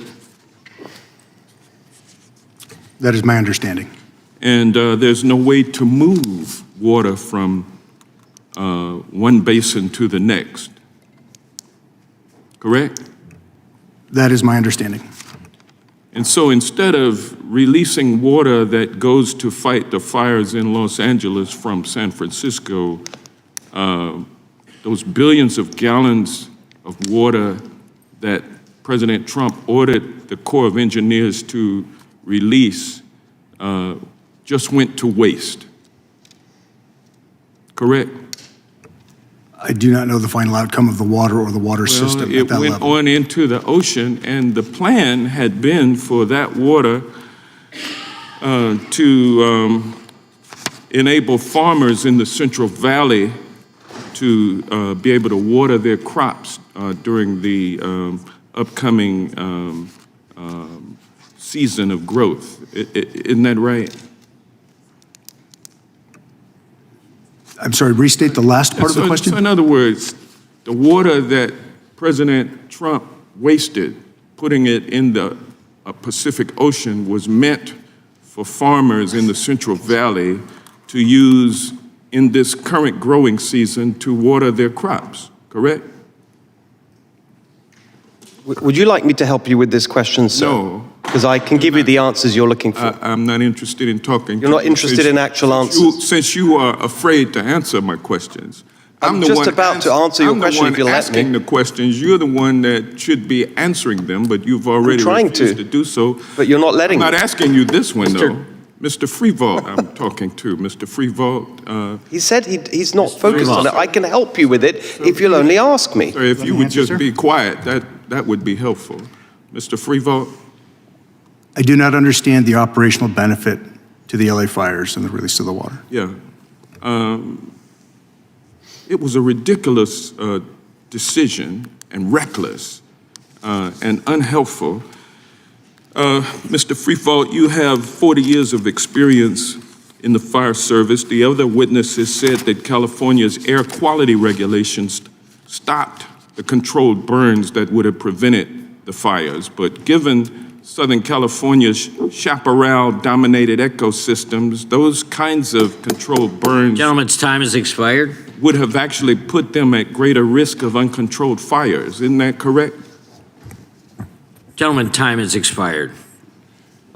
So the chair is not going to afford me the same leeway that it has afforded other members of the panel to go over their time? Witness can answer the question. Thank you, sir. I believe the question was, did the air quality management rules impede the ability to do prescribed fire? Is that the question? Yeah, would those controlled burns have actually put the community at greater risk of uncontrolled fires? Prescribed fires conducted outside of prescription can cause greater risk. Prescribed fires done within prescription can be a tremendous benefit. All right, gentleman's time has expired. Recognize the gentleman from Virginia, Mr. Klein. Thank you. I want to ask Mr. Greenhut, California's home insurance market is being held hostage by insurance commissioners and a judicial system that punishes insurers for attempting to price insurance based on risk. For example, in 2014, State Farm requested a rate increase of 6.9%, which was opposed by the insurance commissioner and an advocacy group. Initially, State Farm was told that instead of a rate increase, they were to retrospectively reduce rates by 7% and rebate their customers $100 million in excess premiums. After years of litigation, the courts ruled that State Farm didn't have to pay back the excessive premiums, but they were ordered to pay $2.2 million to the consumer group for their legal fees. And my understanding is this is a allowing outside interveners, as it were, to challenge proposed insurance rate increases and being paid expenses for doing so. Is it reasonable to expect insurance companies to operate in an environment that required them to pay off their challengers even when they win in court? Well, imagine this started in 2016 and it was resolved, a year or two ago. And so the whole system, and it was designed by the consumer organization, and they get paid, intervener fees for supposedly standing up for consumers. So that whole process took several years, and they imagine going, if you have a business and you propose a rate increase, and then the government says, no, you have to decrease rates by X amount, and then you get launched into this long court battle. And even after you win the court battle, which State Farm did, and it was a pretty strong verdict in their favor, they still had to pay these interveners around a couple $1 million. And now, under Prop 103, there are things that the state could do without going back to the initiative process to look more closely at how these interveners are paid and make sure that they contribute substantially to the process. A lot of this is languages in Prop 103. We need to enforce that language as it exists. So there are things that could be done about that intervener process without going back to the ballot. It sounds like, once again, California way of thinking. But to that end, let me yield the remainder of my time to my colleague from California, Mr. Kiley. Thank you very much. One of the problems with making climate change the sole focus of these discussions is that it leads to a sense of fatalism, like there's nothing we can do, or it leads to measures that are absurdly misaligned to the nature of the problem. So for example, in 2020, in the midst of the worst fire season of California history, just unimaginable suffering, the governor, Gavin Newsom, came up with a grand solution, which was to ban gas-powered cars.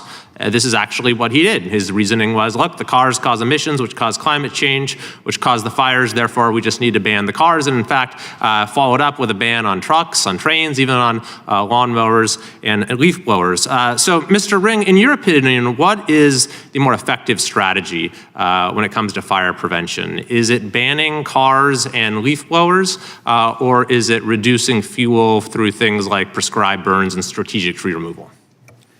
Well, the answer to me is obvious. You're not going to have any sort of short-term impact, certainly, or even long-term impact if the rest of the world doesn't do the same thing with respect to whatever the theories may hold with respect to greenhouse gas and climate change. But what you can do is bring back logging, bring back grazing, and also mechanical thinning, which would be effective in the chaparral on the steep hillsides. You can do mechanical thinning and you can do grazing. There's equipment that can do that nowadays, and of course grazing, they've been able to do that for millennia. So bringing back logging, thinning, grazing, and prescribed burns is the solution, and a lot of that can be done commercially, which would actually generate tax revenue and good jobs instead of costing hundreds of billions of dollars. And by the way, which is more effective at reducing or limiting emissions? Those sort of fire prevention measures or banning certain consumer goods? Well, I think banning consumer goods has almost no impact on emissions compared to being able to properly manage our forests and wildlands. And in fact, wasn't there a study showing, and Mr. Greenhut, I think you can speak to this, that in the 2020 fires, the emissions that were let out there was twice as much as any savings California had for, what was it, the previous 16 years, so we're undermining any gains we're making in every wildfire. That's right. I'll just close by pointing to an example that was brought up earlier. My district was hit by one of the most devastating fires in state history, where hundreds of people lost their homes in Grizzly Flats. And that fire might not have happened or been as severe as it had been if it had not been for delays through CEQA and NEPA with a forest management project that had dragged on for years and years and years. On the other hand, the fire was limited from going into South Tahoe because of the categorical exclusion that Mr. McClintock spoke of in the Christmas Valley. So you had the fire that might not have started if we'd done our job properly, but because we had this narrow form of relief, at least we're able to stop it from spreading even further. I think that is the recipe for how we can reform these policies and restore some common sense going forward. I yield back. Gentleman yields back. That concludes today's hearing. We thank our witnesses for appearing before the committee today. Without objection, all members will have 5 legislative days to submit additional written questions for the witnesses or additional materials. For the record, without objection, the hearing is adjourned.